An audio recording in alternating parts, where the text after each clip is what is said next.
ঈদটা সবসময় স্পোর্টসের মধ্যেই ছিল, কারণ আমি একদম ছোটোবেলা থেকেই ক্রিকেট খেলাটা ভালোবেসেছি। আমি যখন খেলা শুরু করি তখন কিন্তু বাংলাদেশ টেস্ট স্ট্যাটাস পায়নি, আইসিসি লেভেলে খেলে। তো আর আমি ওই ওই চিন্তাটাও করি নেই যে আমি টেস্ট প্লেয়ার হব বা ওয়ান ডে T20 খেলবো। আমি জাস্ট খেলার জন্য খেলা শুরু করেছিলাম। তো ঈদের দিন দেখা যেত যে আমি দুপুরবেলা বা বিকেলবেলা আমি খালার বাসায় থাকতাম, আমরা মাদার টেক নতুন পাড়া।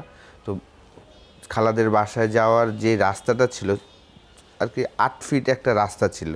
তো ওই জায়গায় আমি দুপুরবেলা বা বিকেলবেলা প্র্যাকটিস করতাম।